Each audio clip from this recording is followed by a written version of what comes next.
सोमवार के दिन तू मेरे मंदिर के दरवाजे पर चौखट पर बैठ जाना, और दूसरा प्रतिदिन शाम के समय पर तू बेलपत्री के पेड़ के नीचे बैठ जाना।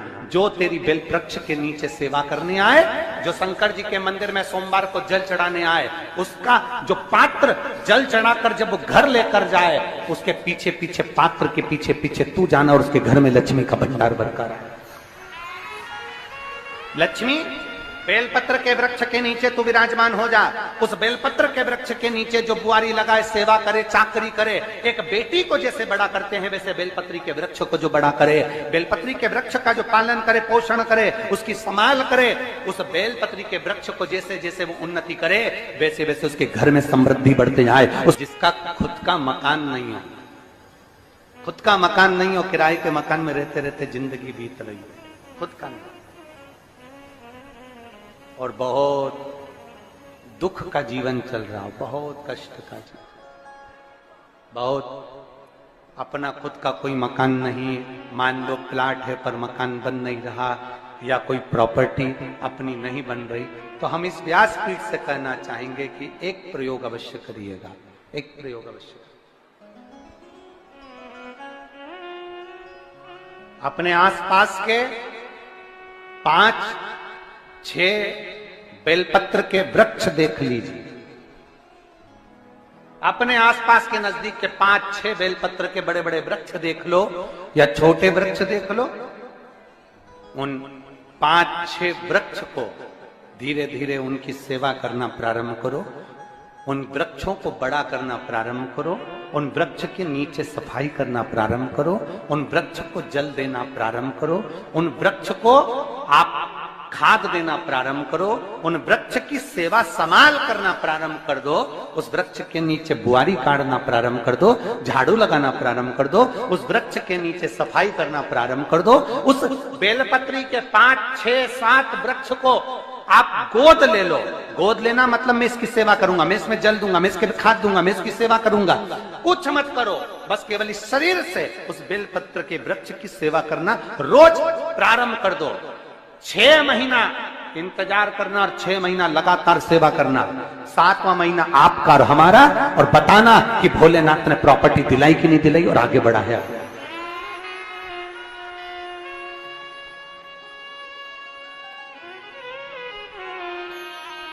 एक बेलपत्र का वृक्ष जिसके नीचे माता लक्ष्मी विराजमान होती है, एक बेलपत्र के वृक्ष के नीचे लक्ष्मी रहती है। दुनिया के लोग कहते हैं लक्ष्मी जी का दिन कौन सा है, बोलो जम के जल्दी से। शुक्रवार। दुनिया के लोग कहते हैं लक्ष्मी जी का दिन शुक्रवार है, पर माता लक्ष्मी से पूछा जाए कि तुम्हारी माता ख्याति देवी नारायण भगवान के साथ तुम्हारी शादी नहीं कर रही थी, शंकर को लक्ष्मी दे रही थी, तब तुमने भगवान शंकर से विनती करी, भोले बाबा मैं नारायण से प्रेम करती हूँ, भगवान नारायण से मेरा विवाह हो। तो माता ख्याति देवी से शंकर भगवान ने विनय कर कर कहा कि लक्ष्मी जी का विवाह नारायण के साथ कर दिया जाए। भगवान नारायण के साथ जब लक्ष्मी जी का विवाह हो गया, तब लक्ष्मी जी हाथ जोड़कर बोलती हैं, बाबा मेरा विवाह नारायण के साथ हो गया, पर मैं आपके चरणों की सेवा करना चाहती हूँ, बाबा आप कृपा करिए कि मैं क्या करूं आपके लिए। शंकर भगवान कहते हैं, लक्ष्मी बस 2 चीजें कर दे, एक सोमवार के दिन तू मेरे मंदिर के दरवाजे पर चौखट पर बैठ जाना, और दूसरा प्रतिदिन शाम के समय पर तू बेलपत्री के पेड़ के नीचे बैठ जाना। जो तेरी बेल वृक्ष के नीचे सेवा करने आए, जो शंकर जी के मंदिर में सोमवार को जल चढ़ाने आए, उसका जो पात्र जल चढ़ाकर जब वो घर लेकर जाए, उसके पीछे पीछे, पात्र के पीछे पीछे तू जाना, और उसके घर में लक्ष्मी का भंडार भरकर आए। लक्ष्मी बेलपत्र के वृक्ष के नीचे तू विराजमान हो जा। उस बेलपत्र के वृक्ष के नीचे जो बुआरी लगाए, सेवा करे, चाकरी करे, एक बेटी को जैसे बड़ा करते हैं वैसे बेलपत्री के वृक्ष को जो बड़ा करे, बेलपत्री के वृक्ष का जो पालन करे, पोषण करे, उसकी संभाल करे, उस बेलपत्री के वृक्ष को जैसे जैसे वो उन्नति करे, वैसे वैसे उसके घर में समृद्धि बढ़ते जाए, उसके घर में वैभव बढ़ते जाए। ये शंकर भगवान माता लक्ष्मी से करे, भगवान शिव माता लक्ष्मी से करे। तो भस्म, अगर शिव के मंदिर में भस्म मिल जाए, शंकर पर चढ़ी हुई भस्म अगर मिल जाए तो, और अगर भस्म ना मिले ना, तो शंकर के जो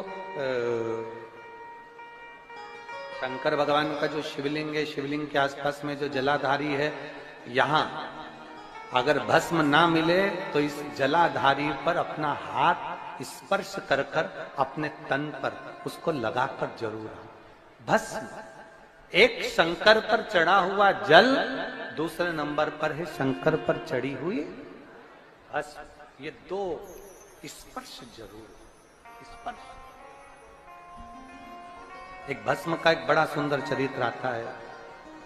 दूसरा, जिस भूमि पर बैठकर कथा सुनो उसकी रज को अपने मस्तक पर थोड़ा सा लगाकर अवश्य जाओ, वो जीवन का एक आनंद है। और शंकर के मंदिर में जाओ तो दो चीजें अवश्य लेकर आओ। पहला, शंकर जी पे चढ़ा हुआ, जम के बोलो, जल अवश्य लेकर आओ। क्योंकि जब तुम जल लेकर आते हो, पात्र लेकर आते हो, तो मेरा महादेव लक्ष्मी जी को तुम्हारे पीछे पीछे तुम्हारे घर तक भेज देगा। चढ़ी हुई बेलपत्र मत खाओ, लोग कहेंगे शंकर पर चढ़ा हुआ ये मत खाओ। हम इस व्यासपीठ से निवेदन करना चाहेंगे कि आप अगर दिल रखकर अपने बाबा से कहोगे ना, तो बाबा पर चढ़ा हुआ जो जल है ना, वो जल साधारण नहीं रहता। मेरा भोलेनाथ जब दुनिया को अमृत देता है तो तुमको भी अमृत दे देता है। दो चीजें कभी मत छोड़ो। अगर मंदिर में गए हो तो दो चीजें कभी मत छोड़ो। कथा में गए हो तो दो चीजें कभी मत छोड़ो। एक, कथा श्रवण करना। दूसरा, जहां कथा बैठकर सुनते हैं वहां की रज को अपने मस्तक पर लगाना। कथा सुनने के बाद आप यहां से जाओ, भले दरी बिछी है, आसन बिछा है, कारपेट बिछा है, उस पर अपना हाथ फेर कर उस रज को अपने मस्तक पर जरूर लगाओ। क्योंकि शिव पुराण में, भागवत पुराण में, स्कंद पुराण में, कुर्म पुराण में, नर्मदा पुराण में, लिंग पुराण में, नारद पुराण में, ब्रह्म वैवर्त पुराण में, जितनी भी पुराणे हैं, सब पुराणों में लिखा है कि जिस स्थान पर बैठकर हम भगवान की कथा को सुनते हैं, उनको याद करते हैं, जितनी देर हम उनको याद करते हैं उतनी देर वो परमात्मा उस स्थान पर बैठा हुआ रहता है। हाथ रखकर बोलना, शंकर भगवान से तुम्हारा रिश्ता कौन सा? शिव जी से आपका कौन सा रिश्ता?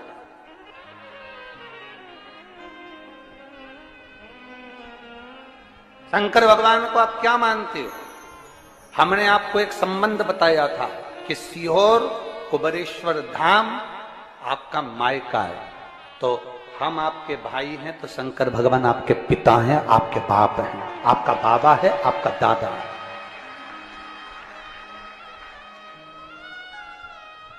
अब आपसे हम प्रश्न करें, उत्तर मेरी कुरुत की बहनें भी देंगी और मेरे जीजा उन भी देंगे और मेरी बेटियां और मेरे बेटे देंगे उत्तर।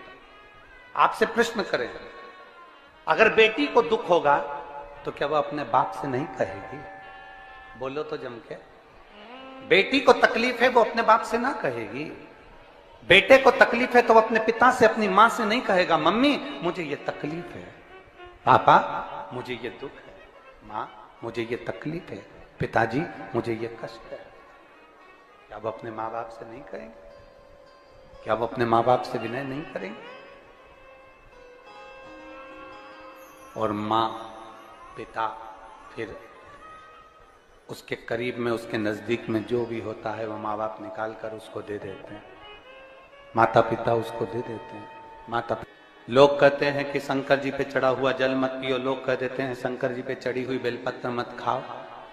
कोई इस बहन से पूछे, सुनीता सोनी से, कि शंकर पर चढ़े हुए जल से उसकी गांठ जो डबल से उसके शरीर में आ गई थी वो समाप्त हो गई, तो जरा विश्वास करिएगा कि एक बेटी अपने माँ बाप से ही तो कहेगी, और बाप के पास में जो होगा वही तो अपनी बेटी को देगा दुख को मिटाने के लिए। तो मेरे शंकर भगवान के पास तो उसका चढ़ा हुआ जल है। दूसरा, जिस भूमि पर बैठकर कथा सुनो उसकी रज को अपने मस्तक पर थोड़ा सा लगाकर अवश्य जाओ, वो जीवन का एक आनंद है। और शंकर के मंदिर में जाओ तो दो चीजें अवश्य लेकर आओ।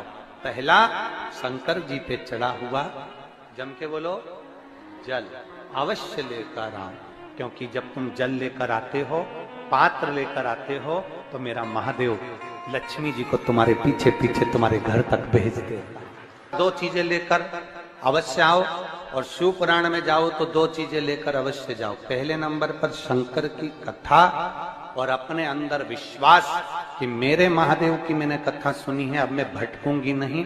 सारी दुनिया में मैंने ठोकर खा ली, अब कहीं ठोकर नहीं खाऊंगी, अब तो दरवाजे पर महादेव के जाऊंगी, बाकी की कहीं।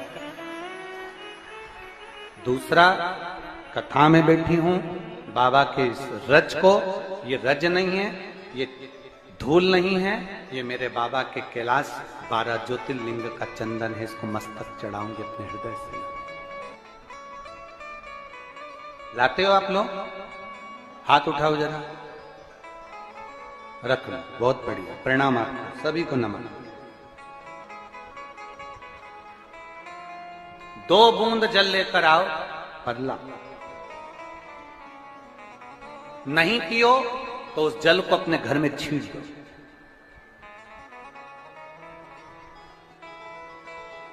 नहीं पी सकते, उस जल को छींट दो। सारे घर के लोग नहीं पी रहे, उस जल को मटके में डाल दो, हंडे में डाल दो। 2 बूंद जल हंडे में डाला, सब पी गए। आपको अलग अलग किसी को देने की जरूरत नहीं पड़ती, किसी को नहीं। हंडे में डाल दो, मटके में डाल दो, सब उस पानी को पीना प्रारंभ।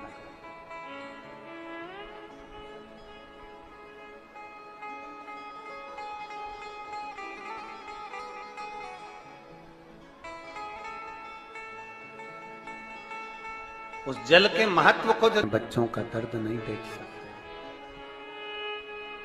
जब माता पिता अपने बच्चों का दर्द नहीं देख सकते, तो देव अधिदेव महादेव तुम्हारा दर्द कैसे देखेंगे? वो भी तो काटेंगे तुमको, वो भी तो कष्ट मिटाएंगे। 2 चीजें कथा में जाकर ले। एक, जहां जगह मिल जाए वहां बैठकर कथा सुनो। धूप लगे, पंडालों की इतनी व्यवस्था नहीं हो पाती है, पंडाल लगाने वाले, टेंट लगाने वाले टेंट लगा लगा के थक जाते हैं, तो अपने साथ एक छाता लेकर चलो। 2 पानी की जम के बोलो जरा, बोतल, बिछाने की दरी अपने साथ लेकर चलो। लोगों ने उमा महेश की कथा अपने जीवन में धारण करी कि नहीं करी वो हमको नहीं स्मरण है, पर एक बात का स्मरण करिएगा, ये जो कथा चल रही है ये गौरी शंकर चल रही है। इसके बाद में जो अमलेश्वर में कथा है वो कौन सी है? समर्पण शिव महापुराण कथा।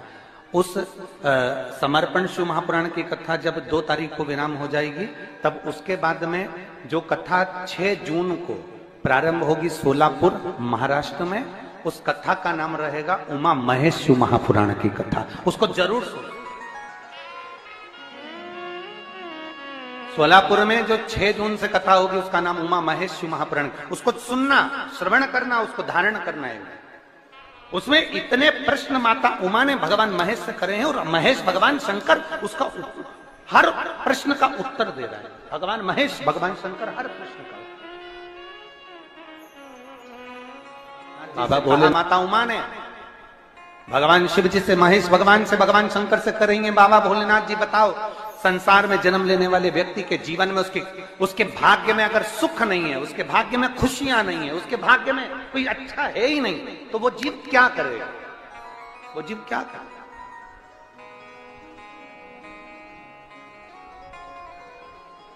भगवान शंकर कह रहे हैं, पार्वती, संसार में जन्म लेने वाला मनुष्य अगर उसके भाग्य में सुख नहीं, उसके भाग्य में अगर खुशियां नहीं है, उसके भाग्य में अगर सुख नहीं है, उसके भाग्य में अगर अच्छा नहीं है, पत्रिका दिखा ली सुख नहीं है, कार्य कर कर देख लिया सुख नहीं है, तकलीफ उसकी जिंदगी में चल ही चल रही है, तो भगवान शंकर कहते हैं, भगवान महेश कहते हैं, उमा, उस मनुष्य को दूसरे का अच्छा करना प्रारंभ कर देना चाहिए, तो उसकी अच्छाई अपने आप सामने आना